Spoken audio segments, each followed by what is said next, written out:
నేను పని చేసుకుని బతుకుతున్నానండి. పడిపోయానండి. భర్త లేడండి నాకు. అలాగే కష్టపడి ఇద్దరు కొడుకులండి. చిన్న కొడుకు చూస్తున్నాడండి, పెద్ద కొడుకు చూస్తలేదండి. నాకు అలాగే పని చేసుకుంటే ఉన్నానండి. కాలు బాగా ముక్కలు అయిపోయిందండి. అలాగే చిన్న కొడుకు, నాకు ఇద్దరు కొడుకులండి. ఒక కొడుకే, చిన్న కొడుకు చూసాడండి. 15 లక్షలు అయినాయండి ఆ పిల్లడికి. ఇప్పుడు ఇంకా వైద్యం పని అవ్వలేదండి.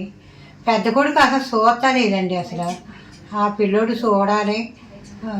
కొడుకు చూస్తే కోరుకుంటే నేను లేకపోతే సావే శరణమండి.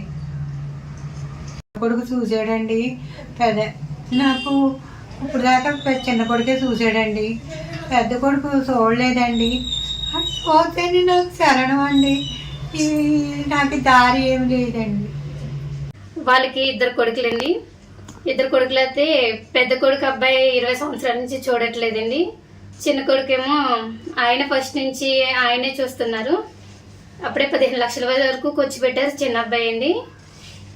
ఖర్చు పెడితే ఇప్పటి వరకు చాలా అప్పైపోయి ఉన్నారండి. ఇంకానే చూసి పరిస్థితిలో గట్ట ఆయన లేరండి. చాలా ఇబ్బందిగా ఉన్నారు. పెద్ద కొడుకు ఏమోనండి, నేను సత్యాన బతుకనాలను తల్లిని పట్టించుకోవట్లేదండి.